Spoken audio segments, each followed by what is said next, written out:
As dawn broke over the restless city of Paris in the blood-soaked summer of 1792, the air carried not the gentle promise of a new day, but the stench of violence and the dread of a people unchained. The French Revolution, already ablaze with anger, hunger, and vengeance, was entering its darkest hour.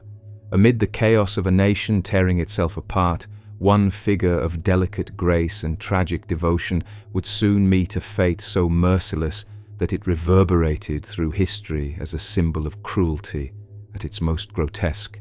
Thérèse Louise of Savoy, the Princess de Lamballe, stood at the very heart of this maelstrom.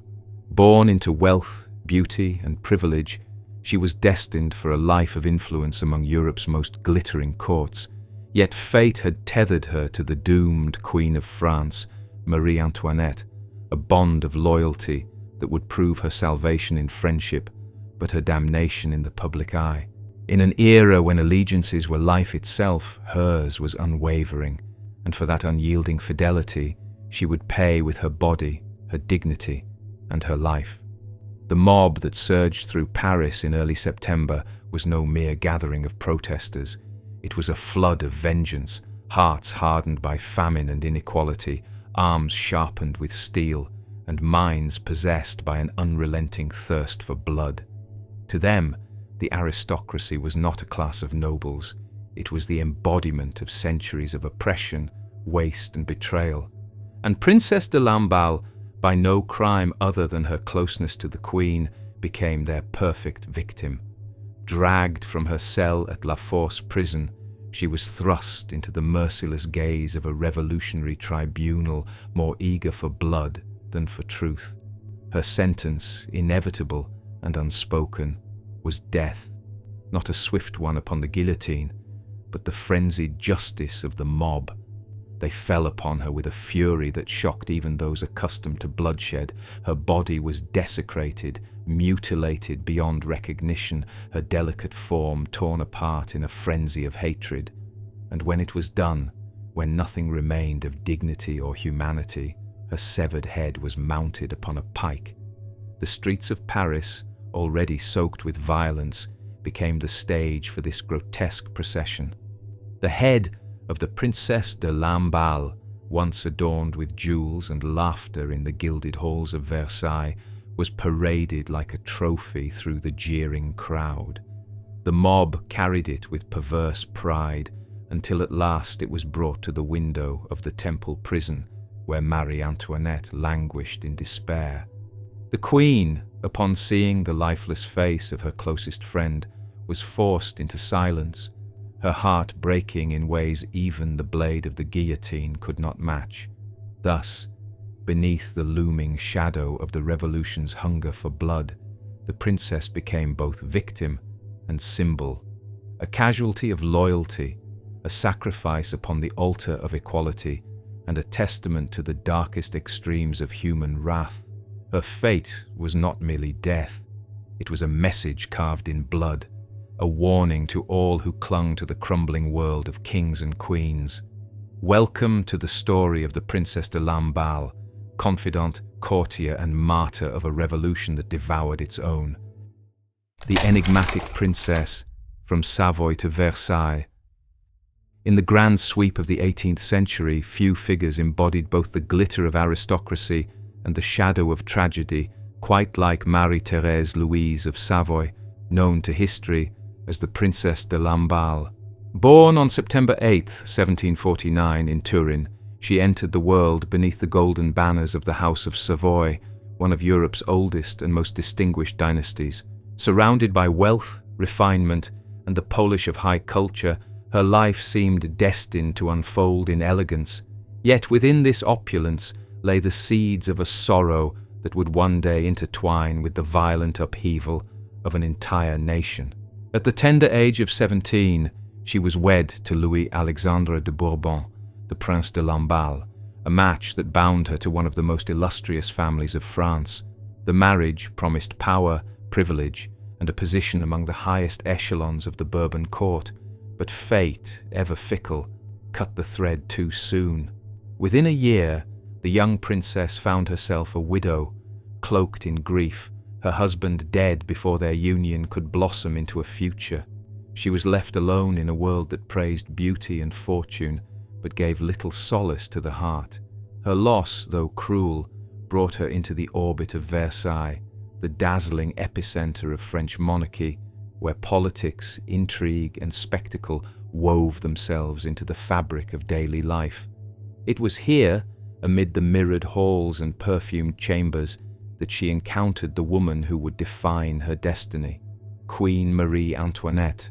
Drawn together by affection that transcended the shallow alliances of court life, the two women forged a friendship that glittered like a rare gem amid the brittle masks of Versailles. The queen, enchanted by the princess's grace and gentleness, elevated her to a position of great trust. In 1775, Lamballe was appointed superintendent of the queen's household, a role laden with influence and responsibility. She oversaw not only the queen's private affairs, but also the intricate choreography of her court, a stage upon which every gesture, every word, could shape the fate of a kingdom. To hold such a position was to walk upon a tightrope of admiration and envy, for in Versailles, power was both coveted and despised. Yet the bond between Lamballe and Marie Antoinette was no ordinary alliance of convenience. It was a closeness marked by whispered confidences, shared laughter, and the comfort of loyalty in a world rife with betrayal. While the court mocked, speculated, and sometimes slandered their intimacy, Lamballe remained steadfast. Her devotion to the queen, unshaken by scandal or politics, was a rarity in a palace built on shifting sands. But this unwavering loyalty, so noble in its purity, would prove perilous. For as the revolution began to stir beyond the gilded gates of Versailles, every friend of the queen became an enemy of the people, and among them none would face a more brutal reckoning than the gentle Princess de Lamballe. Two worlds, one France, luxury and hunger collide. The France of the late 18th century was a land cleaved in two, its realities so divided that they might have belonged to different worlds entirely. On one side stood the nobility, glittering in silks, feasting beneath chandeliers, and moving through the gilded halls of Versailles as though untouched by the suffering of the masses. On the other side lay the common people, millions of men, women, and children for whom survival was a daily battle against hunger, poverty, and despair. The revolution, in truth, was born of this chasm, a gulf so deep that no bridge of reform could span it. For the Princess de Lamballe, life was a tapestry of luxury. At Versailles, the rituals of court consumed every day, the morning levee of the Queen, an elaborate ceremony in which nobles competed for the honor of handing Marie Antoinette her gloves or pouring her washwater, was a reminder of how privilege could elevate even the most mundane tasks into badges of prestige. Balls glittered with diamonds and powdered wigs, while feasts overflowed with delicacies from every corner of Europe.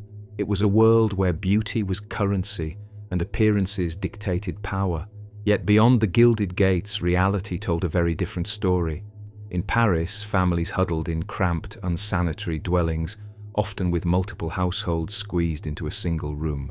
Disease stalked the streets, bread prices rose with cruel regularity, and riots flared whenever shortages struck. In the countryside, the peasantry, who made up nearly 80% of the population, labored beneath crushing burdens of taxation and feudal dues. The sweat of their brow enriched the few, while their own tables remained bare. The starkest symbol of this divide was bread itself, the cornerstone of the French diet. For the commoner, a loaf was sustenance, but it devoured half a day's wage. When harvests failed, hunger became famine, and famine became fury. The nobility, meanwhile, dined upon pastries layered with cream, meat pies laced with exotic spices, and wines poured endlessly from gilded decanters. The contrast was so jarring that it bred not just resentment, but rage. It was in this atmosphere that rumors became weapons. When whispers spread that the Queen, upon hearing the people had no bread, had replied, "Let them eat cake," it mattered little whether she had spoken the words. The phrase crystallized the distance between ruler and ruled, transforming Marie Antoinette into the embodiment of aristocratic disdain, and by extension, those closest to her, including the Princess de Lamballe, were painted with the same brush of contempt. For the nobility, the revolution stripped away centuries of privilege in mere months. For the common people, it was both a promise and a peril. The Declaration of the Rights of Man and of the Citizen proclaimed liberty, equality, and fraternity.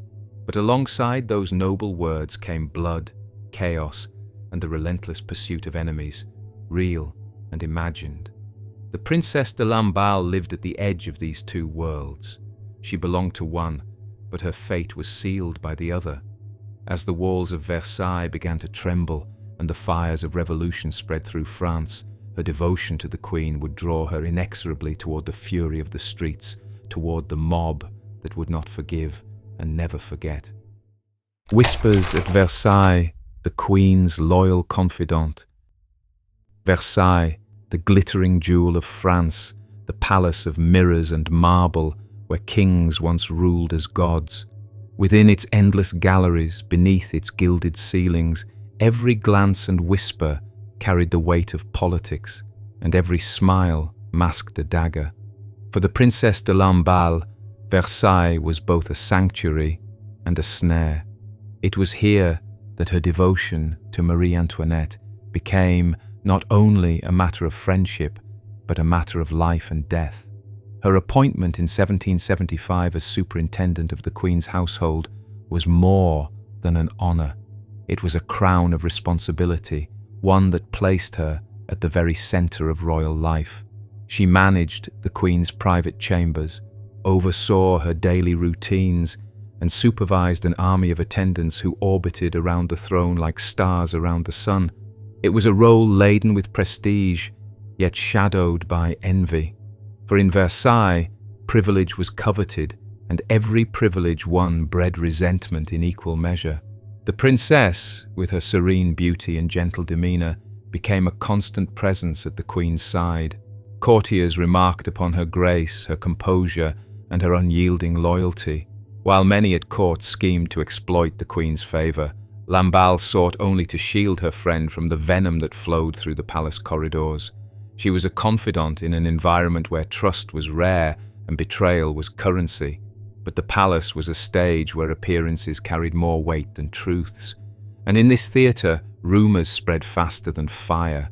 The closeness between Marie Antoinette and the Princess de Lamballe invited whispers, suggestions of scandal, of intimacy that defied propriety, of favoritism that undermined the Queen's already fragile reputation. Pamphlets circulated in the streets of Paris painting their friendship as something indecent, feeding the public's growing contempt for the monarchy. Still, Lamballe remained steadfast.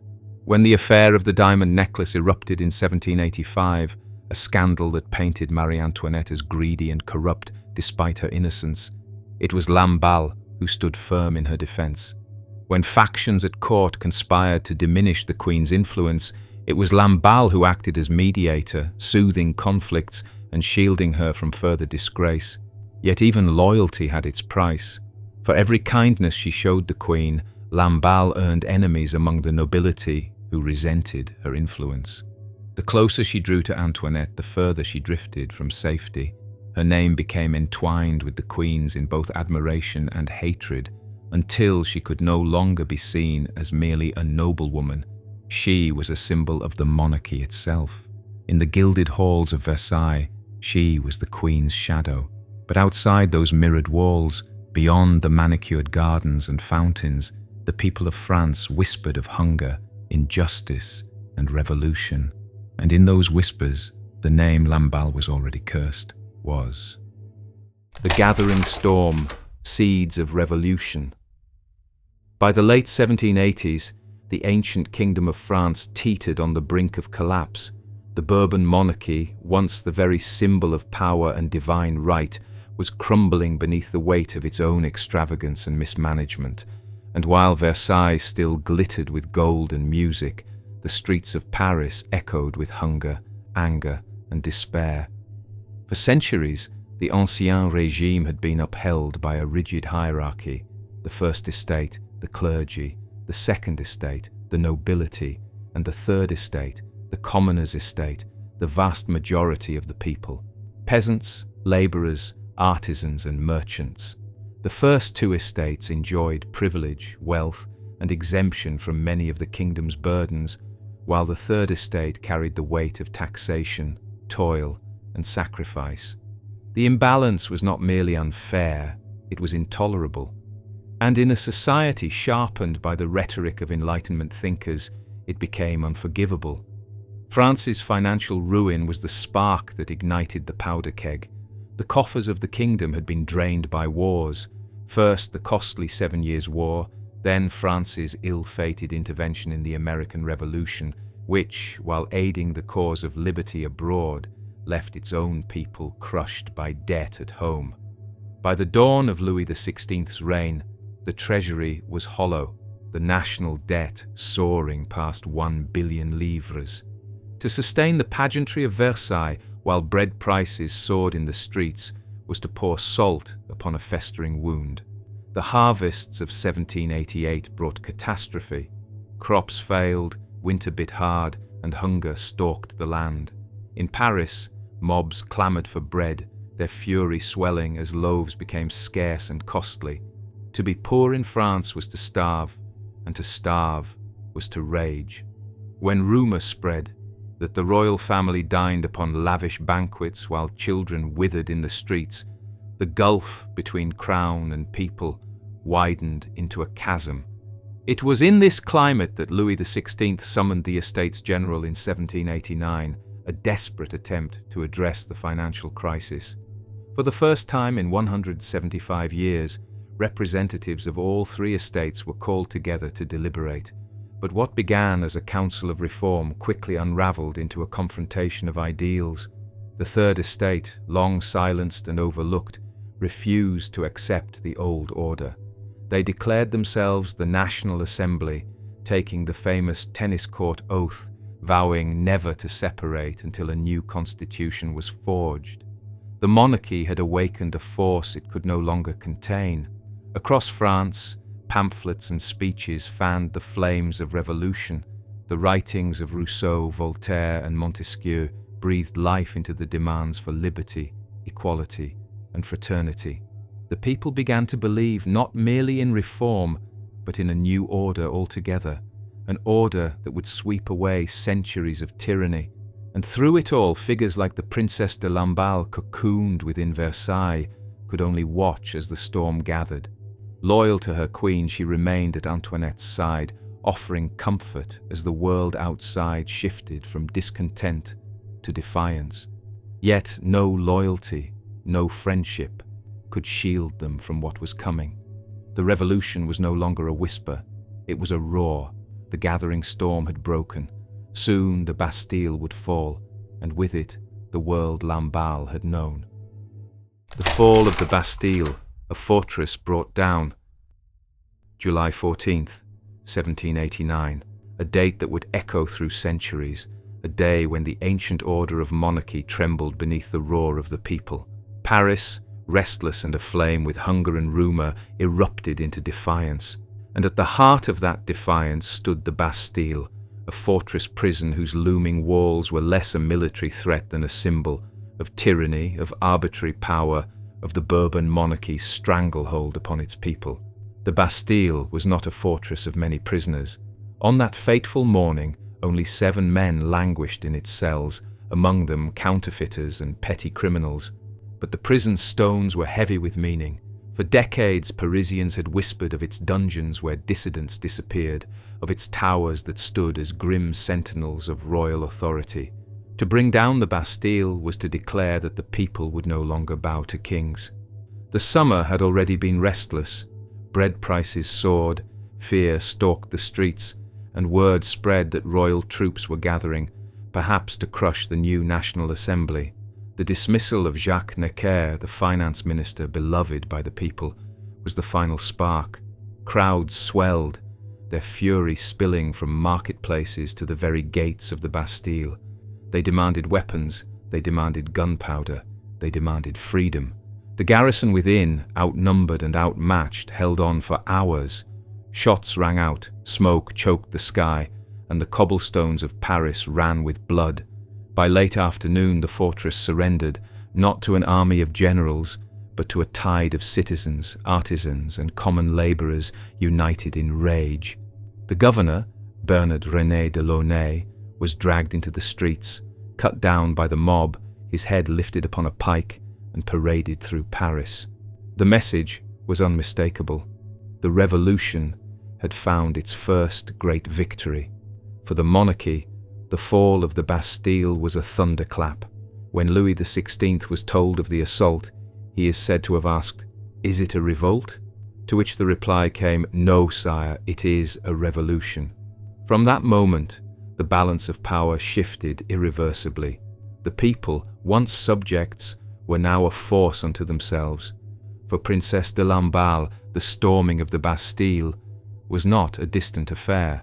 As superintendent of the Queen's household, she saw in Antoinette's face the fear and realization that Versailles was no longer untouchable. The revolution was not a whisper beyond the gates. It was a tide that would soon crash into the very heart of the monarchy, and as the crowds of Paris danced in the ruins of the fortress, waving its keys as trophies of liberty, a new France was being born. But it was a birth drenched in blood, and its midwife was violence. For Lamballe and those who stood close to the Queen, the fall of the Bastille was not simply the collapse of stone walls.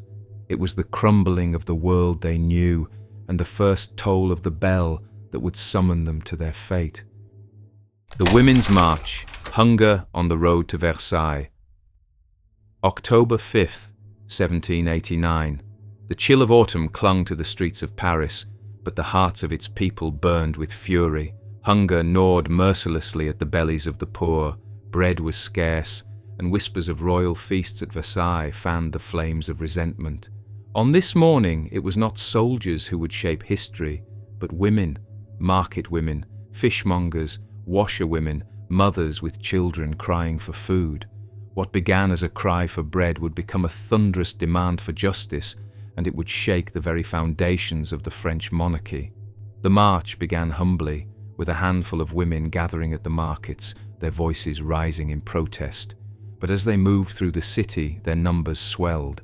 Armed with whatever they could seize, kitchen knives, clubs, muskets, and pikes, they became a force impossible to ignore. Soon, thousands surged through the streets, their voices echoing with chants for bread and for the king's attention. By the time they reached the Hôtel de Ville, where they seized weapons and cannon, their movement had transformed into an army. Versailles lay 12 miles away, the symbol of royal extravagance and isolation. With Lafayette and his National Guard reluctantly accompanying them, the women set forth on their journey, rain soaking their clothes, mud clinging to their skirts, determination blazing in their eyes. By nightfall, they stood before the gilded palace, a seething mass of desperation and defiance. Inside Versailles, the atmosphere was tense. Louis XVI, bewildered and indecisive, struggled to comprehend the scale of the threat. Marie Antoinette, ever the object of public hatred, was portrayed in rumour as feasting while her people starved. And beside her, the Princess de Lamballe, steadfast in her loyalty, witnessed the tide of history crashing upon the marble steps of the palace she had long called home. The crowd demanded to see the king. At last, Louis appeared, promising bread from the royal stores, assuring them he would accompany them back to Paris. But it was not enough. By dawn, the mob had broken into the Queen's chambers, their fury unchecked. Antoinette, narrowly escaping their blades, was forced to stand upon the balcony with her children, facing the roaring crowd. The moment was perilous. Death hung heavy in the air. But when she stood with quiet dignity, refusing to cower, a strange silence fell. The people, for that instant, were disarmed not by steel, but by spectacle. Yet the victory was theirs. The royal family, once cloistered in the splendour of Versailles, was marched back to Paris under the watchful eyes of thousands. They would never again live in the palace of their ancestors. The monarchy itself was now prisoner to the people. For Lamballe, this march was more than a turning point in history. It was the beginning of the end. By returning to Paris, she tethered herself ever closer to her queen, to her friend, and to the destiny that would claim them both. Versailles, once a sanctuary of privilege, was gone. Ahead lay the dark, crowded streets of Paris, where the revolution would grow sharper, bloodier, and merciless. Twilight of the crown, the waning Bourbon monarchy. The monarchy of France had long been a sun blazing over Europe, absolute, radiant, unquestioned. But by the closing years of the 1780s and the first tremors of the Revolution, that sun was sinking fast, its light dimmed, its warmth fading into the cold shadows of decline. What had once seemed eternal, the Bourbon crown, the divine right of kings, the glitter of Versailles, was unraveling thread by thread, and those who had built their lives around its brilliance, like the Princess de Lamballe, now found themselves tethered to a sinking world. Louis XVI, though not without good intentions, lacked the decisiveness demanded by crisis. His reforms, efforts to tax the nobility and clergy, measures to ease the burden of the common people, were smothered by opposition from those who clung to privilege. Meanwhile, the treasury, already bled dry by wars and extravagance, staggered under the weight of unpayable debts. By the end of the 1780s, the state was drowning, and the crown seemed powerless to save it. The Revolution's early victories stripped the monarchy of its majesty. The fall of the Bastille had struck the first blow. The march on Versailles delivered another. No longer isolated in the gilded halls of the palace, the king and queen now lived in Paris, lodged within the Tuileries, prisoners in all but name, their every movement watched, their every decision scrutinized by a restless populace. The illusion of royal power had shattered, the crown was tarnished, the throne unsteady. For Marie Antoinette, vilified as Madame Deficit, the hatred of the people grew ever more vicious. Her foreign birth, her lavish tastes, her rumored indiscretions, all were woven into a tapestry of scandal that depicted her as the very embodiment of aristocratic arrogance. And beside her, the Princess de Lamballe remained, refusing to abandon her queen. Though many courtiers fled France, seeking safety abroad, Lamballe returned from exile in England to stand once more at Antoinette's side, bound by devotion that defied reason. But each passing year brought the monarchy closer to ruin. The flight to Varennes in June 1791, a desperate attempt by the royal family to escape Paris and rally support in loyalist strongholds, ended in catastrophe. Disguised and travelling by night, they were recognized, captured, and dragged back to Paris in humiliation. The king, once a figure of authority, was now a symbol of weakness and betrayal. Trust dissolved. Even moderates who once hoped for constitutional monarchy now whispered of abolition. For Lamballe, these waning years were a twilight of both loyalty and despair. She witnessed the monarchy's slow collapse not from afar, but at its very heart. Each failed attempt to regain dignity, each law passed by the National Assembly stripping away royal prerogatives, each jeering crowd outside the Tuileries, these were harbingers of doom. The old world was dying, and she, bound to it by loyalty and love, could only descend with it. The monarchy did not fall with a single blow. It eroded slowly, painfully, until nothing remained but the husk of a crown. And in that twilight, when shadows grew long and the guillotine's blade glimmered in the distance, the Princess de Lamballe's fate was sealed. Her loyalty to the Queen would not waver, and because it would not, she would follow Marie Antoinette down the dark road of revolution into the jaws of terror. The flight to Varennes, a royal escape foiled. By the summer of 1791, the monarchy stood at a precipice. The king and queen, once the embodiment of majesty, were now shadows confined within the walls of the Tuileries Palace in Paris. Their gilded captivity was meant to symbolize submission to the revolution. Yet for Louis XVI and Marie Antoinette, it was intolerable. Each day brought new humiliations, the jeering of crowds outside their windows, the stripping away of their powers, the relentless propaganda that painted them as enemies of the people. For Marie Antoinette, accused of every vice imaginable, and for the Princess de Lamballe, who remained loyally at her side, the walls seemed to close tighter with every passing hour. It was in this crucible of desperation that the idea of escape was born. The plan, crafted with the help of loyal courtiers, was simple in its intention, yet perilous in its execution. The royal family would flee Paris under cover of darkness and make their way eastward to Montmédy, a fortress stronghold near the border where loyal troops awaited.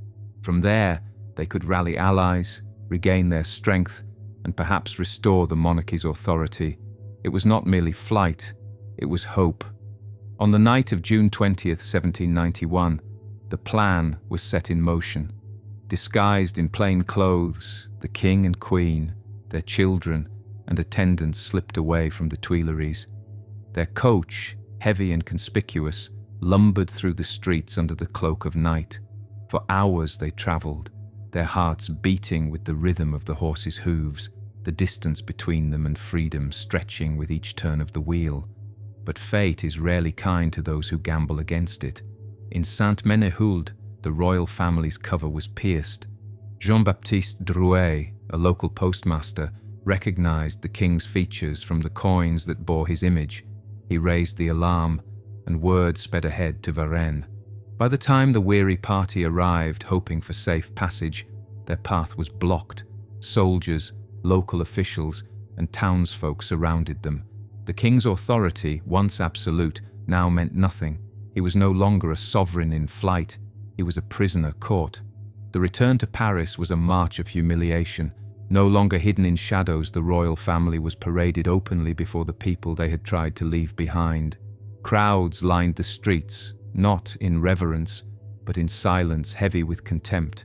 The monarchy had betrayed the revolution, and worse, it had failed. The king's credibility was shattered. The notion of a constitutional monarchy, already fragile, crumbled entirely in the wake of Varennes. For the Princess de Lamballe, the escape was not just a miscalculation, it was a death knell. Her loyalty to Marie Antoinette meant she shared in the Queen's disgrace. Where once she had been admired for her grace and beauty, she was now despised as an accomplice to treachery. The revolution had grown too radical, too unforgiving, and Lamballe, bound heart and soul to the doomed Queen, could not step aside. The flight to Varennes marked the point of no return. France no longer saw its king as a father, but as a traitor. The revolution, once hopeful of compromise, turned sharper, bloodier, more absolute. And for those who stood nearest to the Queen, the fall would be swift, brutal, and without mercy. The radical pulse, Jacobins, sans-culottes, and fury.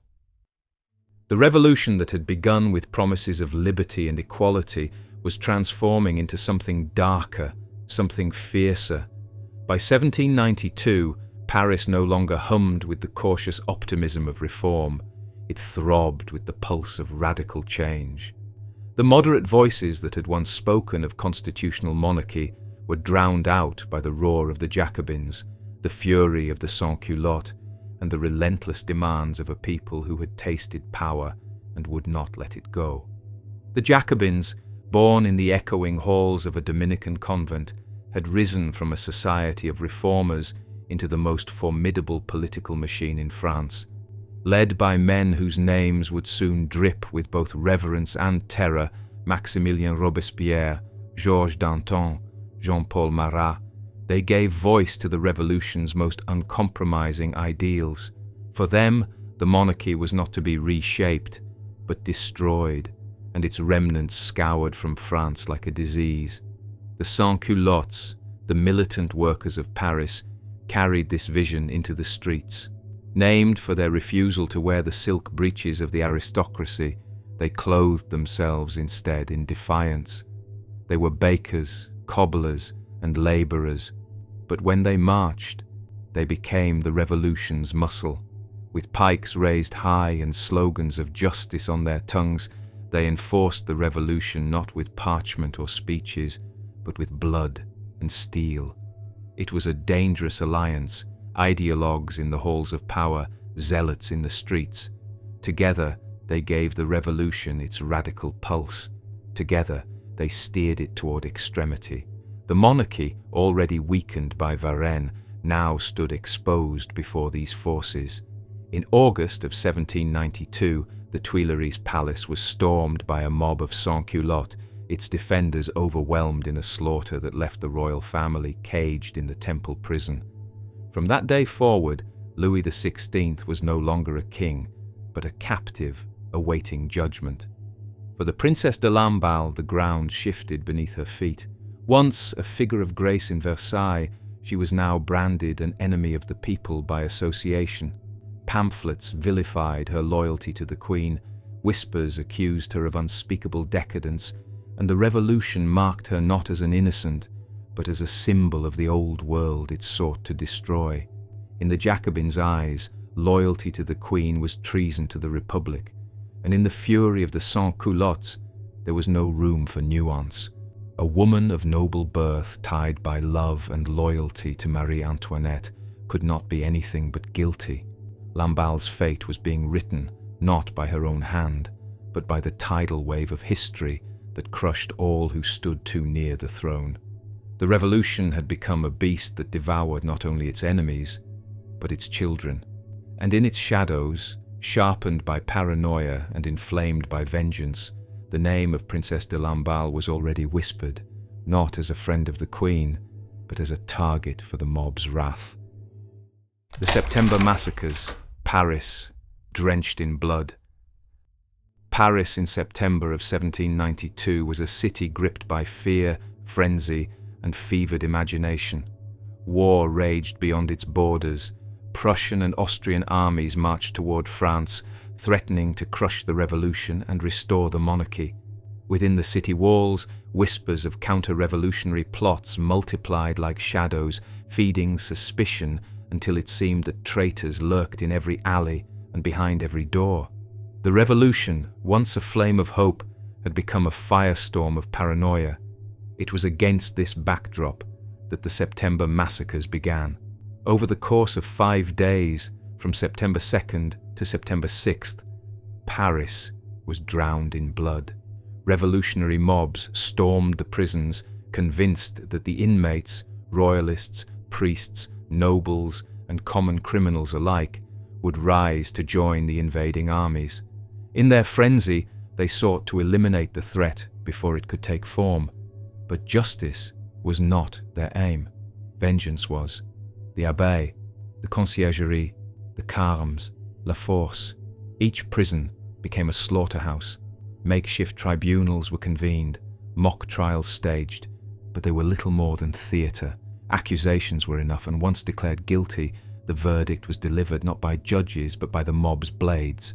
Men were cut down in the streets, priests hacked to pieces, women beaten and torn apart. By the time the frenzy subsided, as many as 1,200 prisoners lay dead, their blood staining the cobblestones of Paris. Among those caught in the tempest was Thérèse Louise of Savoy, the Princess de Lamballe. Her crime was not rebellion, nor conspiracy, nor treachery. It was loyalty, loyalty to the Queen who now languished in the Temple prison, awaiting her own grim destiny. That bond was enough to condemn her. Imprisoned in La Force, Lamballe was dragged before a hastily assembled tribunal of revolutionaries.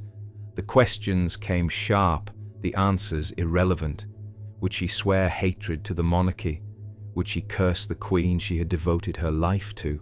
The princess, pale but resolute, refused. She would not betray her friend, not even to save herself. In that refusal lay her death sentence. The mob surged forward. She was forced into the streets where fury and hatred consumed all restraint. What followed was a butchery so savage that even the revolution's chroniclers recoiled. Struck down, mutilated, desecrated, her body was torn apart in a frenzy of rage. Her head, severed from her shoulders, was fixed upon a pike and carried aloft through the city. The procession of horror wound its way through Paris, jeers and laughter echoing as the grisly trophy was paraded before the crowds. At last, it reached its destination, the Temple prison.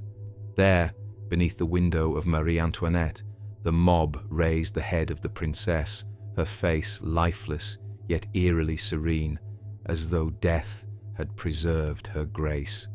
The queen, confronted with the brutal fate of her dearest friend, collapsed into silence, her anguish beyond words. The September massacres marked a turning point.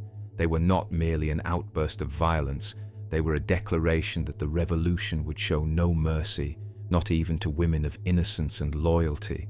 For France, the massacres revealed the depths to which justice had fallen.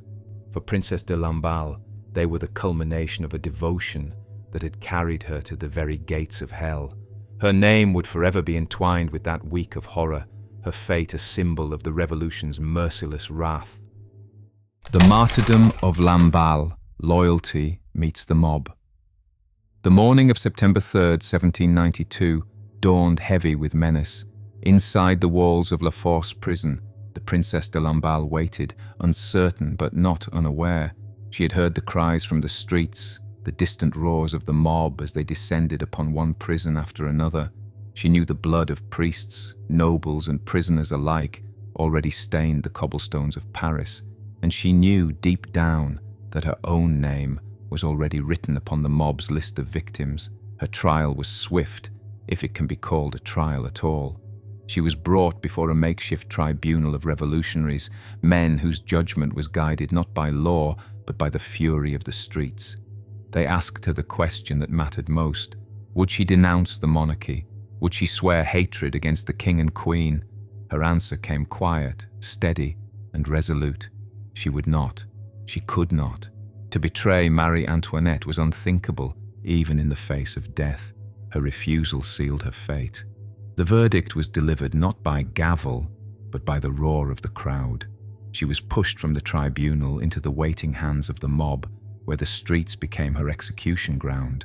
The brutality that followed has echoed through history with a horror that defies belief. The princess, slight of frame and delicate in bearing, was struck down with merciless force. Blades tore into her, her body mutilated beyond recognition, her dignity ravaged by hands drunk with vengeance. In the madness of that moment, the humanity of her executioners vanished, replaced by the primal howl of a people who sought not justice, but annihilation. When the violence subsided, what remained of Marie-Thérèse Louise of Savoy was no longer the graceful confidante of Versailles, but a lifeless form desecrated by wrath. Her head was severed, fixed upon a pike, and carried into the streets of Paris. Her once lustrous hair, once adorned with jewels in the gilded halls of the Queen, now streamed lifeless in the wind as her face was paraded through the city she had once graced with poise. The procession was not aimless. It wound its way deliberately toward the Temple prison, where Marie Antoinette languished with her family. When the mob arrived, they raised the pike high, pressing the severed head of the princess against the window. The Queen, upon seeing the lifeless face of her dearest friend, collapsed in silent horror. It was not enough for the revolution to kill Lamballe.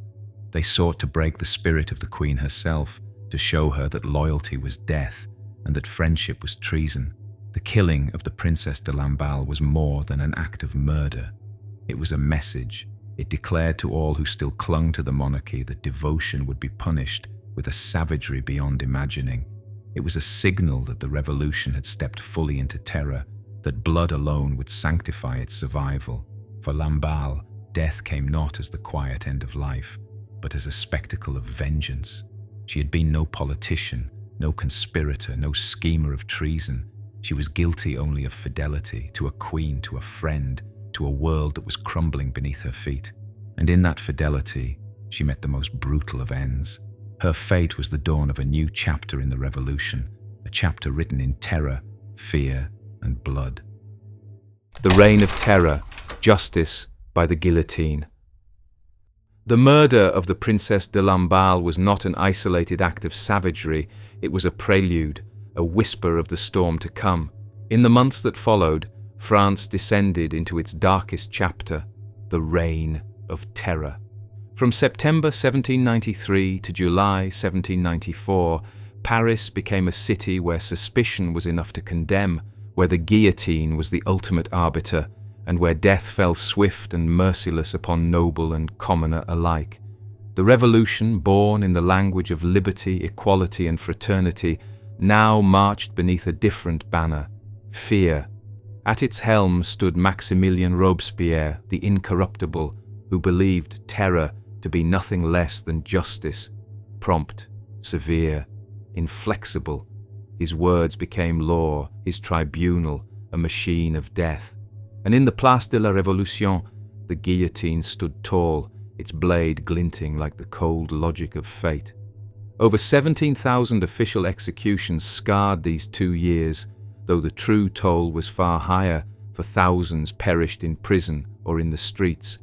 The nobility was hunted relentlessly, their titles stripped, their estates seized, their blood spilled in the name of equality.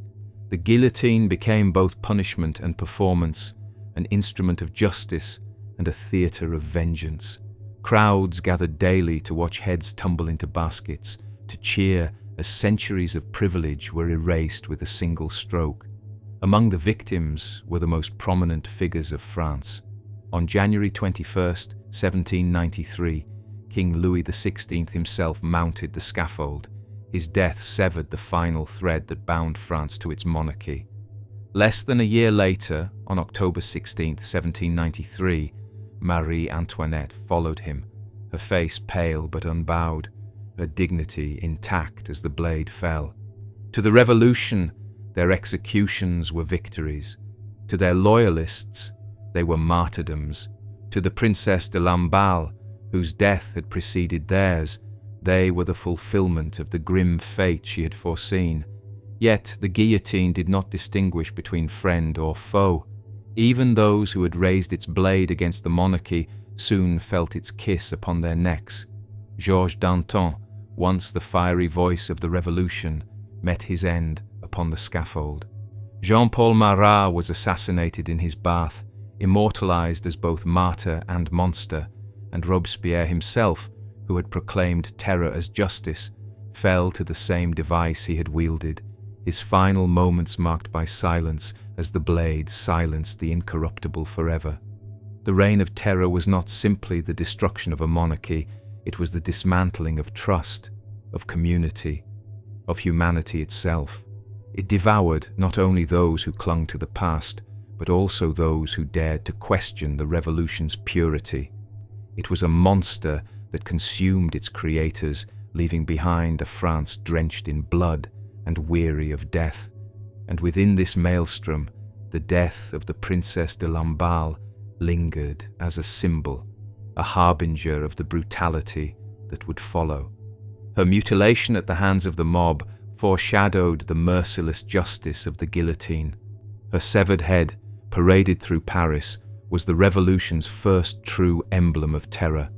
The blade's shadow stretched long, dark, and unyielding, and beneath it, the world that Lamballe had known, Versailles, monarchy, nobility, was extinguished forever. Whispers from the guillotine, myths, legends, and ghosts. History, when told in the shadows of fire and blood, often blurs into legend. The French Revolution, that tempest of rage and hope, left behind not only records of events, but whispers, stories shaped by fear, embellished by rumor, and carried through generations until myth and truth became indistinguishable. Among those stories, the fate of the Princess de Lamballe stands as one of the most haunting, her death echoing as both fact and fable. It is said that her severed head, borne aloft on a pike, was carried not just through the streets, but to a hairdresser, where revolutionary hands demanded it be combed and perfumed before it was paraded to the temple. Whether true or not, the tale illustrates the grotesque theatre that the revolution became, a macabre performance where cruelty was transformed into spectacle. Some claimed Marie Antoinette fainted at the sight of her friend's face pressed against the window. Others insist she stood in silence, her grief buried deep beneath royal dignity. What is certain is that Lamballe's death was meant not merely to destroy her, but to wound the queen's very soul. Legends surrounded Marie Antoinette as well. The infamous phrase, "let them eat cake," etched forever into her legacy, was almost certainly never uttered by her. Yet in the mouths of the people, it became truth, a symbol of disdain and disconnect. In the same way, the myths of Lamballe's death grew darker with every retelling, her mutilation exaggerated, her suffering recast into grotesque tales of cruelty. Fact was never enough. Horror demanded embellishment. The guillotine itself became wrapped in legend. To some, it was the equalizer, delivering the same fate to king and peasant alike. To others, it was the reaper's scythe, indiscriminate and insatiable. Tales spread of severed heads that still blinked, lips that whispered prayers, faces that blushed as though life lingered in death. Science may deny such things, but in an age where the line between enlightenment and superstition blurred, they were believed. Even Robespierre, the architect of terror, became legend. Once hailed as the incorruptible, his fall was celebrated as divine justice. His silence on the scaffold, whether from a shattered jaw or resignation, was recounted as the revolution devouring its own. The people, who once roared his name, watched his execution with the same fascination they had given to the king and queen. In death, he joined them all beneath the guillotine's shadow. And so the revolution left behind not only a new France, but a tapestry of myths, myths that continue to shape how we see that era of fire and blood. In that tapestry, the Princess de Lamballe remains a tragic thread, loyal, graceful, destroyed not for what she did, but for who she was. A friend of the Queen, a symbol of a fallen world, a sacrifice to the fury of the crowd. Her fate, like the revolution itself, reminds us of the fragile line between justice and vengeance, between liberty and tyranny. In the echoes of her story, we hear both the cry of a people rising and the warning of what happens when rage consumes reason.